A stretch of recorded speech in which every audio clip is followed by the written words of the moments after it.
Petition విచారణ అర్హత ఉందో లేదో నిర్ధారణ మంత్రులు తర్వాతే ప్రమాణం చేయడానికి ఆహ్వానించిన సంగతి మీకు గుర్తు చేస్తున్నాను. అదేవిధంగా ఆంధ్రప్రదేశ్ 16వ శాసనసభ సభ్యుల ప్రమాణ స్వీకార కార్యక్రమంలో 21/6/2024 జరిగింది.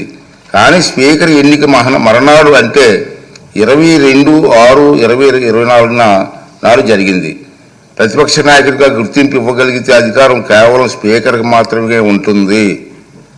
అందుకే సభ్యుల ప్రమాణ స్వీకార కార్యక్రమం జగన్మోహన్ రెడ్డికి ప్రతిపక్ష హోదా నిరాకరించడానికి సూచించిన అన్న వాదన సరికాదు. నిజానికి జగన్మోహన్ రెడ్డి వైఎస్ఆర్సీ శాసనసభాపక్ష నాయకుడిగా ఎన్నికైనట్టు 26/6/2024 వరకు మా సచివాలయానికి తెలపలేదు. నెంబర్ 1. అలాంటప్పుడు జూన్ 26 కంటే ముందు, అందున స్పీకర్ ఎన్నిక జరగక ముందు ప్రతిపక్ష నాయకుడి హోదా గురించి నిర్ణయం తీసుకోవడం సాధ్యమా? ఇది ఒకటి గమనించవలసిన అవసరం ఉంది. ప్రతిపక్ష నాయకుడి హోదా ఎవరైనా అర్హులా కాదా అనేది కేవలం రాజ్యాంగ సూత్రాలు, కోర్టు తీర్పులు, చిరకాల సాంప్రదాయాల ఆధారంగా మాత్రమే నిర్ధారించగలరు. ఆంధ్రప్రదేశ్ వేతనాల పెన్షన్ చెల్లింపు అనర్హతల తొలగింపు చట్టం 1953లో ప్రతిపక్ష నాయకుడి హోదా ప్రస్తావన ఉంది. ఆ చట్టంలో సెక్షన్ 12B ప్రకారం ఎవరైనా ప్రతిపక్ష నాయకుడి హోదా ఇవ్వాలంటే వారు చట్టసభలో సభ్యులే ఉండాలి. 2, వారు ప్రభుత్వ వ్యతిరేక రాజకీయ పార్టీ సభలో నాయకుడై ఉండాలి. ఇది క్లియర్గా ఉంది. 3, ప్రతిపక్షంలో ఉన్న పార్టీకి అత్యధిక సంఖ్యాబలం ఉండాలి. 4, మరీ ముఖ్యంగా వ్యక్తి సభాపతి ప్రతిపక్ష నాయకుడిగా గుర్తించాలి.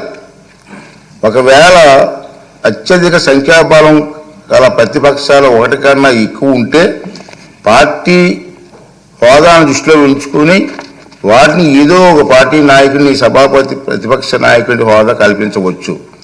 ఈ విషయంలో ఏ ఒక్క ప్రతిపక్ష పార్టీకి ఎన్నికల్లో కనీసం 10% సీట్లు రాలేదు. కనుక ఎవరికీ ప్రతిపక్ష నాయకుడిగా గుర్తింపు దక్కలేదు. అలాగే 5, 7, 8, 16, 17వ లోక్సభలలోనూ 10% ఉత్తరాన్ని పాటించడంతో ప్రతిపక్ష నాయకుడిగా ఎవరు గుర్తింపు పొందలేకపోయారు. ఇటీవల పొరుగులో ఉన్న తెలుగు రాష్ట్రాల్లో 2021-2019 ప్రతిపక్షంలో ఉండే అతిపెద్ద పార్టీ నాయకుడు ప్రతిపక్ష నాయకుడిగా సభాపతి గుర్తింపు ఇచ్చారు. కానీ కొద్ది నెలల తర్వాత 9/6/2019 తన సభలో ఆ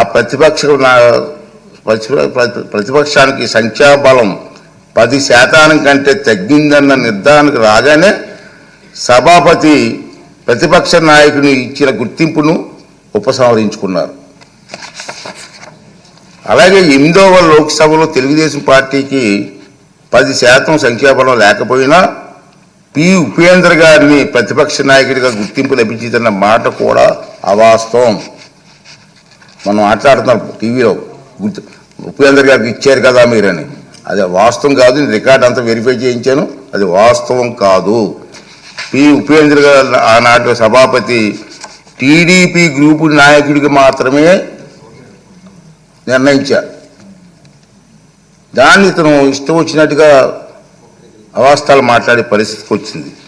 ఈ వాస్తవాలను సాంప్రదాయాలను దృష్టిలో ఉంచుకుంటే 175 మంది సభ్యులున్న నేటి ఆంధ్రప్రదేశ్ శాసనసభ అతిపెద్ద ప్రతిపక్ష పార్టీకి కనీసం 18 మంది సభ్యులుంటే తప్ప ప్రతిపక్ష నాయకుడి హోదా రాదని అందరికీ అర్థమవుతుంది. ఈ నిబంధనలు సాంప్రదాయాల ఉదాహరణలో జగన్మోహన్ రెడ్డికి తెలియదని చాలామంది అనుకుంటున్నారు. కానీ తప్పు.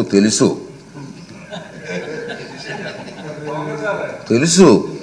ఎందుకంటే 2019 జూన్ 13న ముఖ్యమంత్రి హోదాలో ఆయన ఇదే సభలో ప్రసంగిస్తూ చెప్పిన మాటలు మనం అందరం గుర్తు చేసుకోవాల్సిన అవసరం ఉంది. చంద్రబాబు నాయుడు గారికి 23 మంది శాసనసభ్యులు ఉన్నారు. ఒక 5 కానీ లాగేస్తే ఆయనకి 18 మంది కూడా ఉండరేమో. ఈ హోదా 17 మంది ఉంటారు.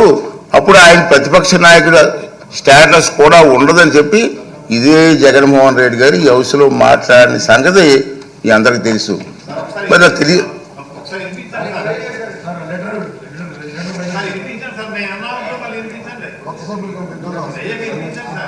అదే చెప్తాం కదా.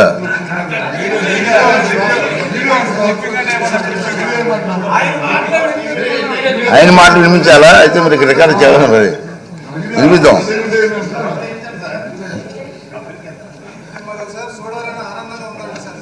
అతనే చెప్పారు, ఒక స్పీకర్కు దురుద్దేశాలు ఆపాదించడం సభా హక్కుల ఉల్లంఘన కిందకి వస్తుందని మీ అందరికీ తెలుసు. ఈ పాయింటే. అయినప్పటికీ వైఎస్ జగన్మోహన్ రెడ్డి ఇప్పటి వరకు సాధించిన దుష్ప్రచారాన్ని సంధి ప్రేలాపనలు అంటాను నేను. మా సైడ్ సంధి ప్రేలాపనలు అంటారండి. సంధి ప్రేలాపనలను పరిగణలోకి ప్రేలాపనలుగా పరిగణించి క్షమిస్తున్నాను, సభాపతి హోదాలో క్షమిస్తున్నాను. ఈ ధోరణి ఇలాగే కొనసాగితే భవిష్యత్తులో ఎలాంటి చర్యలు తీసుకోవాలనేది ఈ సభలోని సభ్యుల సమిష్టి విజ్ఞతకు వదిలేస్తున్నాను. రూలింగ్ అవునండి, మీరు సభాపతి చేశారు కదా. ఈ సందర్భంగా మహానుభావుడు శ్రీ నందమూరి తారక రామారావు గారి ప్రజాసేవలో ఉన్నవారికి చెప్పిన తారక మంత్రం గుర్తు చేసుకుందాం. తారక మంత్రం సార్, ప్రజలే దేవుళ్ళు, సమాజమే దేవాలయం. ఈ శాసనసభ ప్రజలు అనేక దేవుళ్ళు నేరుగా ఎన్నుకున్న దేవాలయం.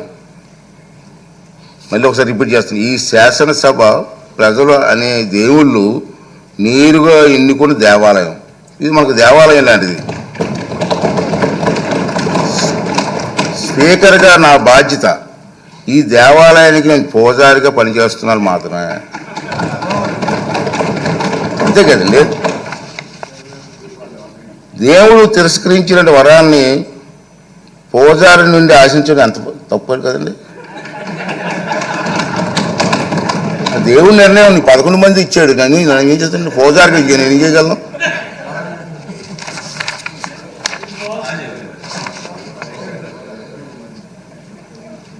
ఈ నియోజకవర్గాల్లో ప్రజలు ఈ సందర్భంగా వాళ్ళ సభ్యులు కూడా రావట్లేదు, మీరు చూస్తూనే ఉన్నారు. ఈ సందర్భంగా సభకు దూరంగా ఉంటున్న సభ్యులకి నా విజ్ఞప్తి ఏంటంటే, మీ నియోజకవర్గాల్లో ప్రజలు మీకు ఇచ్చిన గౌరవాన్ని, బాధ్యతను గుర్తు చేసుకోండి. మీకు సభకు దూరంగా ఉంటే మీ నియోజకవర్గాల సమస్యలు సభలో ఎవరు ప్రస్తావిస్తారు?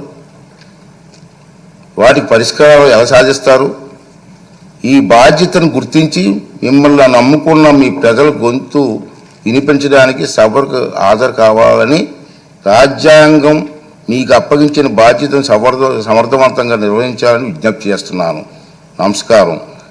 ఈ రూలింగ్ తాలూకు ఇంగ్లీష్ కాపీని కూడా సభ రికార్డులో భాగంగా ఉంటుందని చెప్పి సందర్భంగా మనం చేస్తూ మీ అందరి దగ్గర సెలవు తీసుకున్నానండి. ఈ రూలింగ్ ఇవ్వాలనే ఉద్దేశంతో దీన్ని తెర వేయాలి, ఎక్కడో తెర వేయకపోతే పబ్లిక్ అందరికి తెలియాలా. అందుకే సామాన్యులకు అర్థమైన విధంగా చెప్పాలనే ఉద్దేశంతో నేను ఈ టైం తీసుకోవడం జరిగిందని చెప్పి మనం చేస్తూ